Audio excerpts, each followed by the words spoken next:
Hi, Eric Landrum here with a new video about how to prepare an internet citation reference for your reference list in APA 7th edition format. Now, on my YouTube page, I have a 6th edition reference format video for internet citations, but it's changed slightly for the 7th edition, so I wanted to create this new format.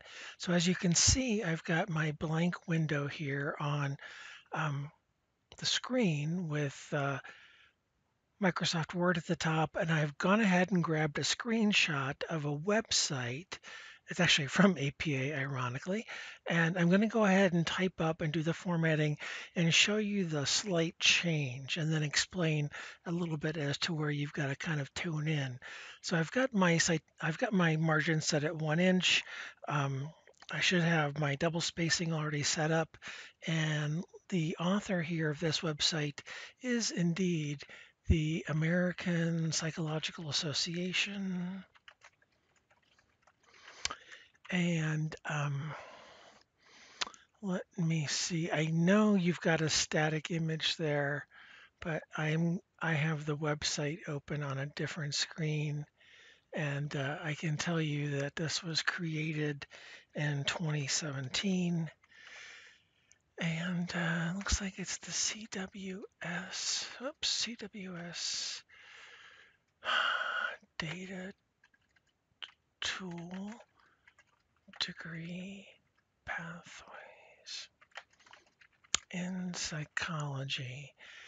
Now, the rule here is that if you can identify um, kind of like the author or the unit within the association of, kind of like the section lead, that you would provide that here. And you can kind of see it if you look really carefully. It's identified. It's the Center for Workforce Studies. That's what the CWS acronym stands for. So I'm going to give them credit here where credit is due. Center for Workforce Studies. And I'm going to have to come back and do my indenting there, my hanging indent. Center for Workforce Studies. And here's probably the biggest change from 6th edition to 7th edition. There's no retrieved from. Now you can see the URL is right here. And because this is a static image, I can't grab it and copy and paste. If you had like two tabs open or you had two screens, that's what you would do. I mean, of course, you could type it, but then there's a really big chance of tippy tap errors. And so I just have it open on a different screen and I went and grabbed it. So I've got to do a couple things here before I finish that off. I'm going to highlight that. I'm going to go Control T. That's going to put in my hanging indent. And I've got one more thing to do. I need to add italics. In almost every type of reference citation in APA format, there's an italicized piece. And here it's going to be Center for Workforce Studies because they are the unit that gets credit for this.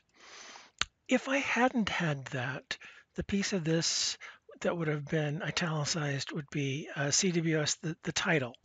That's what would have been italicized. One more thing before we close out this video. I want to talk about why there's not retrieved from there. If you look at the new 7th edition manual and if you look at the proper section, what it's going to tell you is that you now currently would only use retrieved from if you believe the source on the internet will not be permanent. That is, if you think that it will be ephemeral, it'll go away, you think it'll change over time, it's not going to be archived, then you would give the specific date. That's the only time you would give retrieved from. And so, as opposed to 6th edition, where we always gave retrieved from, now in the 7th edition, omit that. And that's why I wanted to create this new video. Thanks for watching.